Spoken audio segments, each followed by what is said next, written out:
अभिज्ञान channel पर मैं रश्मि आप सभी का स्वागत करती हूँ। आज हम पढ़ने जा रहे हैं क्लास 10th का टॉपिक वाच्य। चलिए शुरू करते हैं टॉपिक वाच्य, जो बोर्ड एग्ज़ाम में बहुत इम्पॉर्टेंट है। सबसे पहले देखिए कंटेंट, परिभाषा, वाच्य की परिभाषा होगी, कुछ उदाहरण होंगे, वाच्य के भेदों की परिभाषा व उदाहरण, वाच्य परिवर्तन जो बहुत इम्पॉर्टेंट है, वाच्य संबंधी कुछ विशिष्ट बातें और अंतिम होगा अभ्यास कार्य।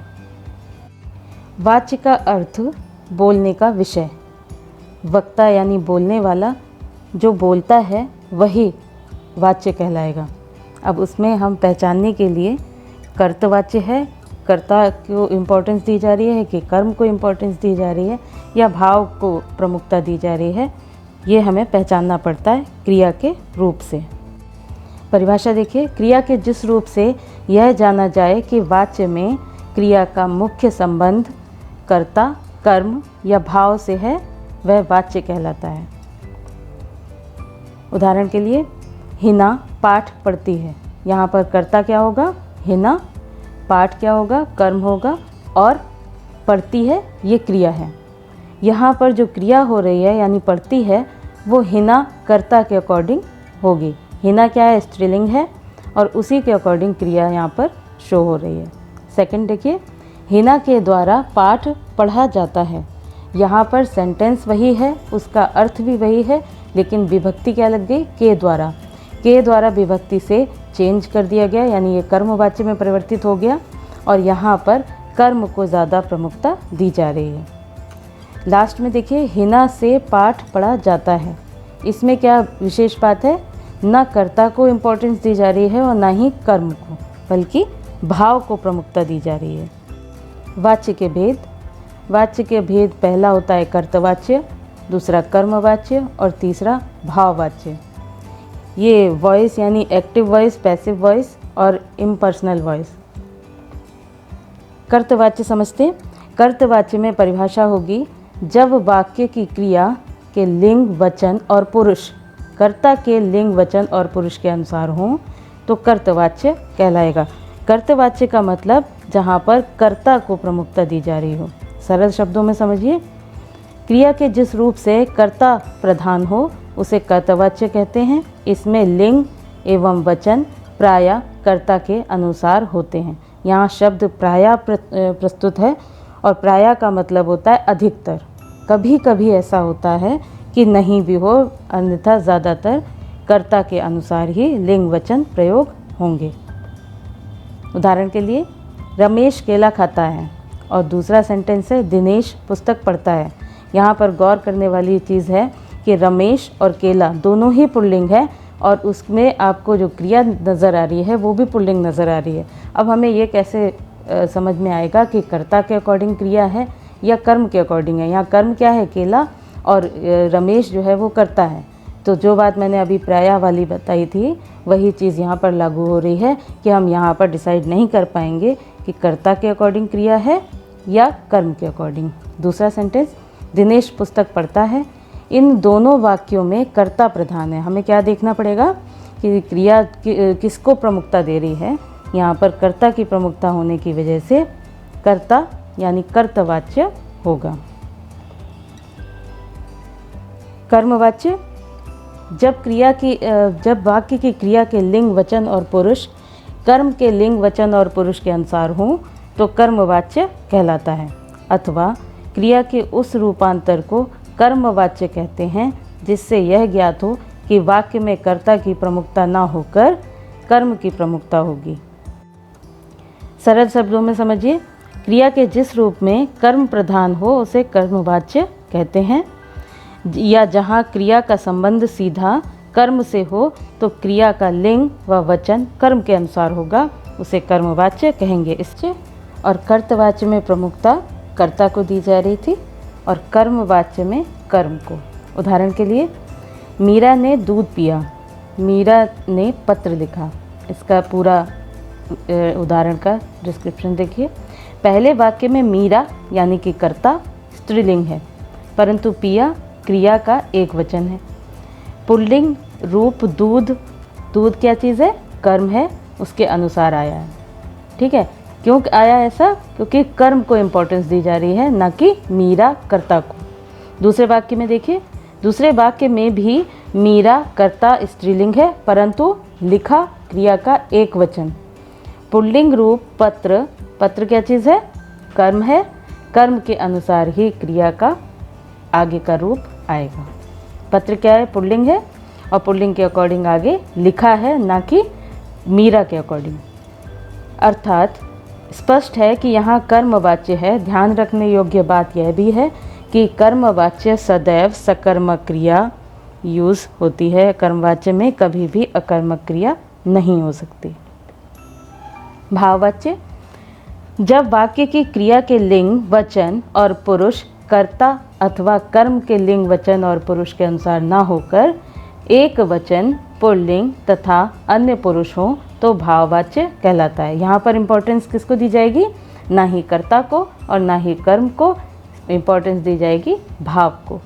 दूसरे शब्दों में, क्रिया के जिस रूप में ना तो कर्ता ही प्रधान हो, न कर्म, और बल्कि क्रिया का भाव ही प्रधान हो, वहाँ भाववाच्य होता है।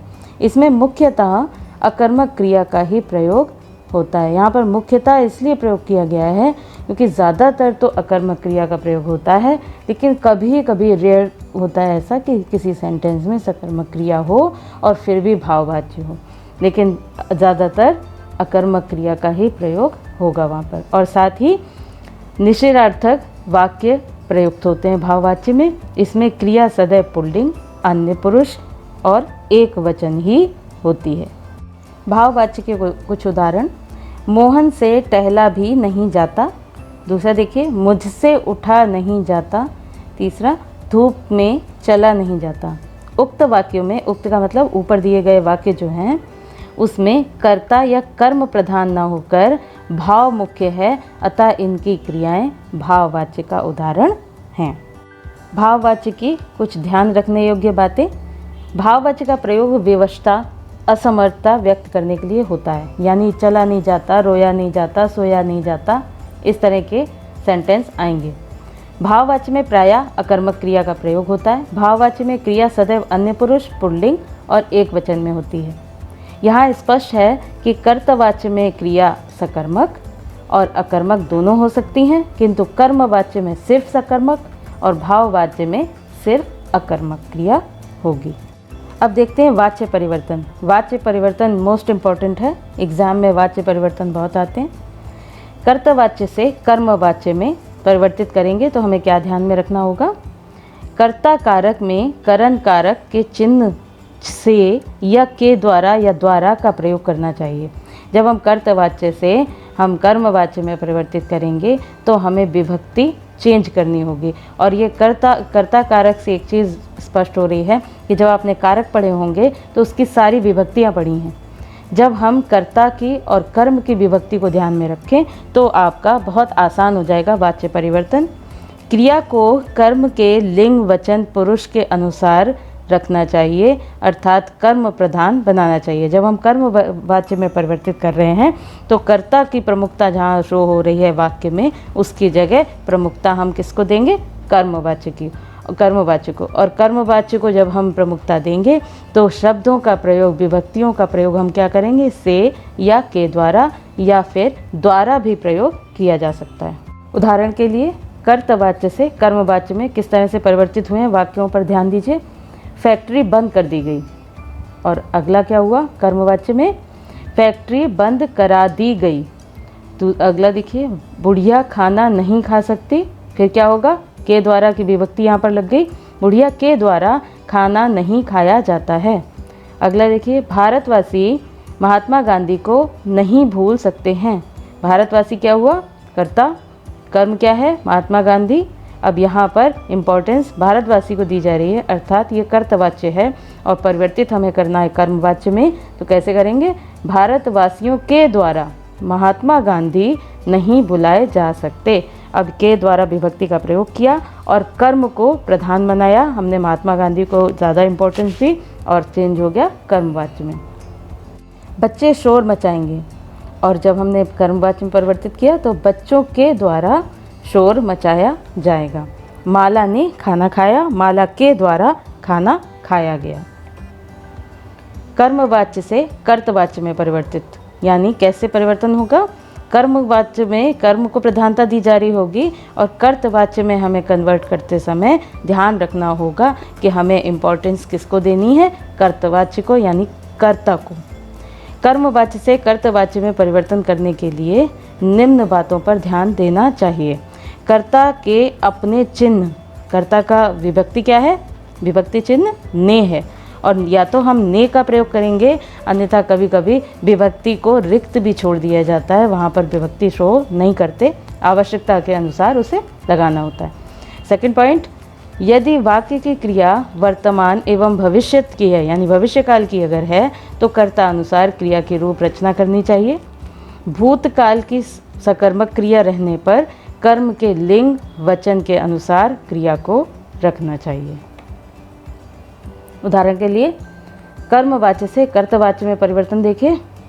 गोपाल से पत्र लिखा जाता है, से विभक्ति का प्रयोग, और उसी के अकॉर्डिंग पत्र को इम्पोर्टेंस दी जा रही है, यानी वो कर्म है और उसके अकॉर्डिंग आगे की क्रिया है, और हमें करना क्या है? कर्तवाच्य में परिवर्तित करेंगे। तो हम क्या करेंगे? ने विभक्ति का प्रयोग नहीं भी करें तो भी वही बात है, गोपाल पत्र लिखता है, तो यहाँ पर इम्पोर्टेंस कर्ता को दी जा रही है।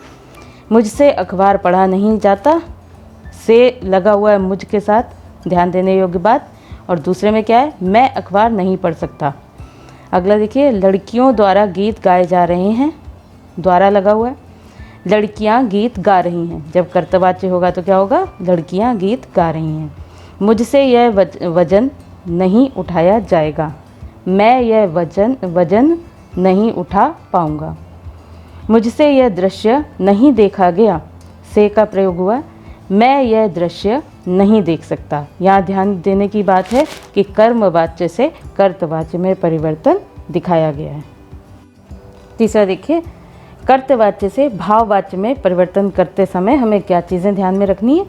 कर्ता के साथ से या द्वारा चिन्ह लगाकर उसे गॉड रखा जाता है। गॉड का मतलब छिपाना या उसको हिडन कर देना या उसको लुप्त, ज़्यादा इम्पोर्टेंस नहीं देना। सेकंड पॉइंट, मुख्य क्रिया को सामान्य क्रिया एवं अन्य पुरुष पुल्लिंग एक वचन में स्वतंत्र रूप से रखा जाता है। किसमें? भाववाच्य में। भाववाच्य में प्रायः अकर्मक क्रियाओं का प्रयोग होता है, यह हम पहले भी पढ़ चुके हैं, दोबारा देख लीजिए। उदाहरण के लिए कर्तवाच्य से भाववाच्य में यहाँ परिवर्तन दिखाया गया है। गर्मियों में लोग खूब नहाते हैं, गर्मियों में लोगों से का प्रयोग खूब नहाया जाता है। अगला देखिए, पक्षी रात में सोते हैं, पक्षियों से रात में सोया जाता है। अगला देखिए, वह बेचारी रो भी नहीं सकती, ये है कर्तवाच्य। और अगला इसको बदला जब हमने भाववाच्य में, तो क्या हो जाएगा? उस बेचारी से रोया भी नहीं जाता, यानी यहाँ पर रोया भी नहीं जाता, इस चीज़ को ज़्यादा प्रधानता दी गई है। अगला देखिए, कुछ ऐसे भी सेंटेंस होते हैं जिसमें निषेधवाची नहीं होता, यानी नहीं जैसे शब्दों का प्रयोग नहीं भी होता है। जैसे चलो अब सोते हैं, ये कर्तवाच्य है, और इसको हमने जब परिवर्तित किया तो होगा चलो अब सोया जाए। अब चलते हैं, और जब भाववाच्य में परिवर्तित हुआ अब चला जाए, तो हमें किसको ध्यान देना है? सोया जाए, चला जाए, ऐसे शब्दों का भी प्रयोग हम भाववाच्य में करते हैं। कुछ महत्वपूर्ण तथ्य देख लेते हैं। वाच्य संबंधी कुछ विशिष्ट बातें जिन पर हमें ध्यान रखना होगा। कर्तवाच्य के सकारात्मक वाक्यों में इसी सामर्थ्य को सूचित करने के लिए क्रिया के साथ सकना का प्रयोग किया जा सकता है। देखिए आगे सेंटेंस देखिए, हम पुस्तक पढ़ सकते हैं, वे गीत गा सकते हैं, ये कर्तवाच्य के अंतर्गत प्रयोग किए जाते हैं। असमर्थता सूचक में भी सकना का प्रयोग किया जाता है, यानी ऊपर भी सकना का प्रयोग यानी कर्तवाच्य में, और नीचे असमर्थता सूचक में भी सकना का प्रयोग किया जाएगा। किस तरह से? जैसे वह काम नहीं कर सकता। अब यहाँ पर आप कहेंगे कि भाववाच्य जैसा प्रदर्शन हो रहा है, लेकिन उसमें क्या होगा? नहीं जाता, उससे यह काम किया नहीं जाता। ठीक है, यहाँ पर क्या है? कर्तवाच्य, और फिर भी असमर्थता का प्रयोग नहीं होगा। असमर्थता का प्रयोग होने के बाद भी यहाँ पर भाववाच्य ना होकर कर्तवाच्य है। अंशु गाना नहीं गा सकती, ये भी सेंटेंस उसी का उदाहरण है।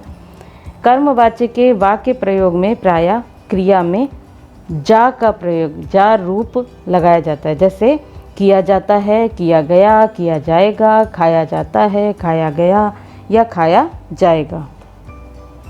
अकर्तवाच्य यानी कर्मवाच्य और अकर्तवाच्य शब्द देखकर चौंकिए नहीं, क्योंकि कर्तवाच्य में दो तरह के रूप स्टार्टिंग में होते हैं, कर्तवाच्य और अकर्तवाच्य।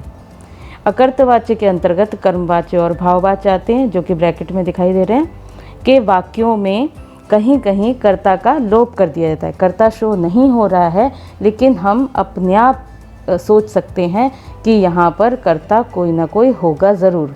जैसे पेड़ नहीं काटा जा रहा, तो पेड़ नहीं काटा जा रहा किसके द्वारा ये नहीं दिखाई दे रहा है, क्योंकि किसी के द्वारा तो नहीं काटा जा रहा होगा, तो ये हम सिर्फ सोच लेते हैं, यहाँ पर कर्ता को प्रकट नहीं करते। पेड़ नहीं कट रहा, यहाँ भी वही बात है, कर्ता का लोप कर दिया गया। हिंदी में क्रिया का एक ऐसा रूप भी है जो कर्मवाच्य की तरह प्रयुक्त होता है, जैसे कुर्सी टूट गई। तोड़ना या टूटना जैसे शब्दों का प्रयोग भी कर्तवाच्य में होता है। लगता तो है कर्मवाच्य की तरह है, लेकिन वो कर्तवाच्य होता है। दरवाज़ा खुल गया, खोलना या खुलना। क्रिया के अचानक तथा स्वतः होने की स्थिति में कर्मवाच्य का प्रयोग हो जाता है। अचानक कोई चीज़ हो जाती है तब वहाँ पर कर्मवाच्य ही प्रयोग होगा, जैसे बस पलट गई और कई यात्री मारे गए, तो यहाँ पर कर्म को इम्पोर्टेंस दी जाएगी, और ये अचानक बोली गई बात है तो यहाँ पर कर्ता को प्रकट नहीं किया गया। कई लाशें बहा दी गईं।